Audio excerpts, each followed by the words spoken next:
ዛሬ የተገናኘነው ከባለፈው ቪዲዮ የቀጠለ ነው ማለት ነው። ርዕሳችን ፍርቅ ውጫዊ አንግሎች ምን ይመስላሉ፣ እንዲሁም ደግሞ ብንጠየቅ እንዴት አድርገን ልንረዳቸውና ምላሽ መስጠት እንደምንችል እንመለከታለን ማለት ነው።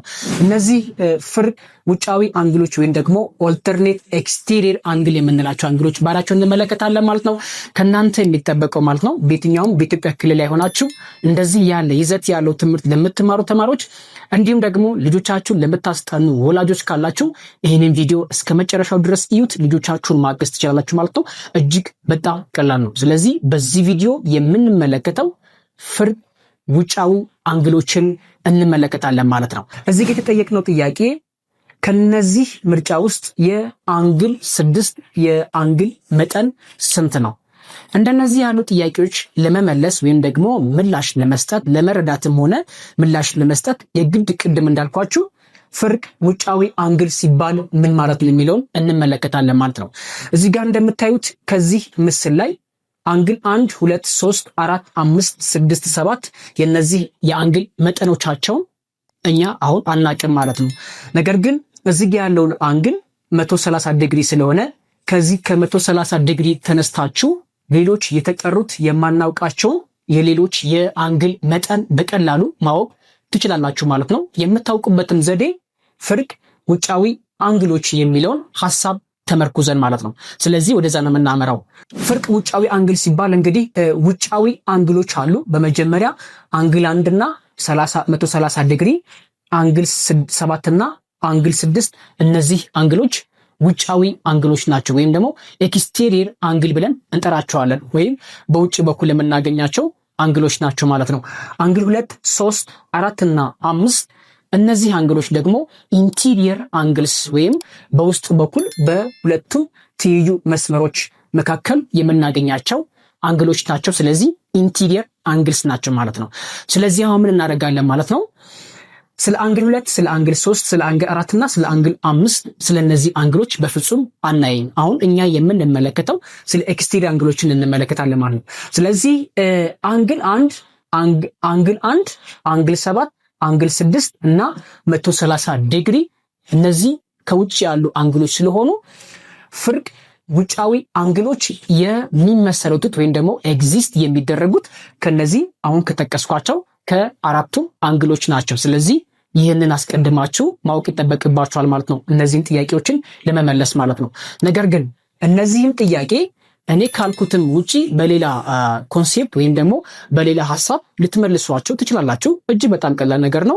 ነገር ግን እኔ አሁን ከማነሳው ሐሳብ አንጻር እንዴት መመለስ እንችላለን የሚለውን እንመለከታለን። አንግል 1 ፍርቅ ውጫዊ አንግሉ እዚህ ጋር እንደምታዩት ሹል አንግል ነው። ስለዚህ አንግል 1 እና 130 ዲግሪ፣ አንግል 7 እና አንግል 6 እነሱን አሁን ማች የምናደርጋቸው ወይም የምናያይዛቸው ማለት ነው። ኦኬ። ስለዚህ አንግል 1 እንደምንመለከተው ሹል አንግል ነው። ሹል አንግል ማለት አኪዩት አንግል ወይም ደግሞ የመለካት አቅማቸው በ0 ዲግሪ እና በ90 ዲግሪ መካከል የሚገኙ አንግሎች ናቸው። ስለዚህ ለዚህ ሹል አንግል ኮንግረንት የሆነ ወይም ደግሞ ለሱ ተጓዳኝ የሆነው አንግል ከውጭ በኩል እንፈልጋለን። ስለዚህ የሱ ውጭ ወይም ፍርቅ ውጫዊ አንግሉ አንግል 6 ነው ማለት ነው። ስለዚህ አንግል 6 እና አንግል 1 እና አንግል 6 ዳኛው ደግሞ ለ130 ዲግሪ ውጫዊ ፍርቅ አንግሉ ደግሞ አንግል 7 ነው። ስለዚህ አንግል 7 እና 130 ዲግሪ እነዚህ ምኖች ናቸው ማለት ነው። ፍርቅ ውጫዊ አንግሎች ብለን መመለስ እንችላለን ማለት ነው። ፍርቅ ውጫዊ አንግሎች ናቸው። ስለዚህ እነዚህ አንግሎች ፍርቅ ውጫዊ አንግሎች በባህሪያቸው የአንግል ልኬታቸውን እኩል ናቸው ማለት ነው። ያ ማለት ምን ማለት መሰላችሁ?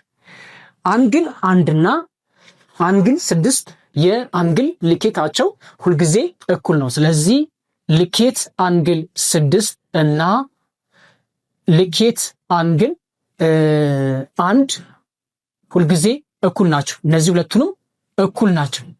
እኩል ናቸው።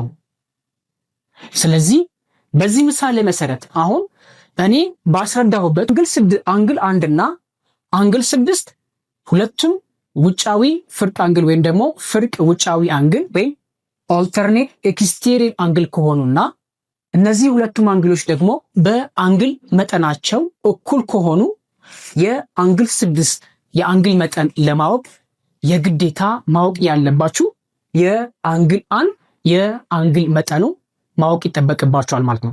ስለዚህ የአንግል 1 የአንግል መጠን ለማወቅ ዝርግ አንግል ወይም ደግሞ ዝርግ አሟይ አንግል የሚለውን ሐሳብ እንተገብራለን ማለት ነው። ዝርግ አሟይ አንግል ማለት ምን ማለት ነው? እነዚህ ሁለቱንም አንግሎች አንድ ላይ በመንደምርበት ሰዓት 180 ዲግሪ የሚሰጡን ከሆነ የአንግል 1 የአንግል መጠን ማወቅ እንችላለን ማለት ነው። ስለዚህ በዚህ ምሳሌ መሰረት እዚህ ጋር ያለው አንግል 130 ዲግሪ ከሆነ እዚህ ጋር ያለው ዲግሪ ደግሞ በቀላሉ መመለስ እንችላለን። ከ180 ዲግሪ ሲቀነስ 130 ዲግሪ እኩልናል አንግል 1። ስለዚህ የአንግል 1 የአንግል መጠኑ 50 ዲግሪ ነው የሚሆነው ማለት ነው። ስለዚህ የአንግል 1 የአንግል መጠኑ 50 ዲግሪ ከሆነ አንግል 1 እና አንግል 6 ደግሞ ፍርቅ ውጫዊ አንግል ወይም ደግሞ ኤክስቴሪየር ኦልተርኔት ኤክስቴሪየር አንግል ከሆኑ የአንግል መጠናቸው እኩል ከሆነ በቀላሉ የአንግል 6 የአንግል መጠን በቀላሉ ማግኘት ትችላላችሁ ማለት ነው። ይህን ቪዲዮ እስከ መጨረሻው ድረስ እዩት። እንዲሁም ደግሞ ፖዝ ያደረጋችሁ በደንብ እኔ ያልኩትን ነገሮችን በደንብ በማስተዋል እናንተም እንደነዚህ ያሉ ጥያቄዎችን በምትጠየቁበት ሰዓት በቀላሉ መመለስ ትችላላችሁ። ወላጆች ልጆቻችሁን ለምታስጠኑ በግላችሁ ለምታነቡ ተማሪዎች ካላችሁ ይህን ቪዲዮ በደንብ አድርጋችሁ እዩት። እጅግ በጣም ቀላል ነው። ስለዚህ አሁን ባልኩት ምሳሌ መሰረት አንግል 1 እና አንግል 6 እኩል ናቸው። የአንግል 1 የአንግል መጠኑ 50 ዲግሪ ከሆነ የአንግል 6 የአንግል መጠኑ 50 ነው። ስለዚህ ከነዚህ ምርጫ ውስጥ የአንግል 6 የአንግል መጠኑ ለ50 ነው ማለት ነው። ተማሪዎች እንደነዚህ ያሉ ጥያቄዎችን ከዩቲዩብ ቻናላችን ላይ በርካታ ጥያቄዎችን ታገኛላችሁ። እንዲሁም ለቤቱ አዲስ ከሆናችሁ ሰብስክራይብ በማድረግ እንዲሁም ቪዲዮዎችን ላይክ በማድረግ ቤተሰብ መሆን ትችላላችሁ። 6ኛ ክፍልና 8ኛ ክፍል ሚኒስትሪ ኤግዛም ለምትፈተኑ ተማሪዎች በርካታ ቪዲዮ እዛ ላይ አስቀምጬላችኋለሁ። ገብታችሁ እነዛ ቪዲዮዎችን ማየት ትችላላችሁ ማለት ነው። ለእናንተ ግን መሰነባበቻ እስከ መጨረሻው ድረስ ይህን ቪዲዮ ካያችሁት ማለት ነው የአንግል 7 የአንግል መጠኑ ስንት ነው የሚለው ለእናንተ ትችላላችሁ። ስለዚህ በቀጣይ ቪዲዮዎች እንገናኛለን ማለት ነው። ሐሳብ አስተያየት ካላችሁ ኮሜንት ላይ ማስቀመጥ ትችላላችሁ። በቀጣይ ቪዲዮ እንገናኝ። ይመቻችሁ።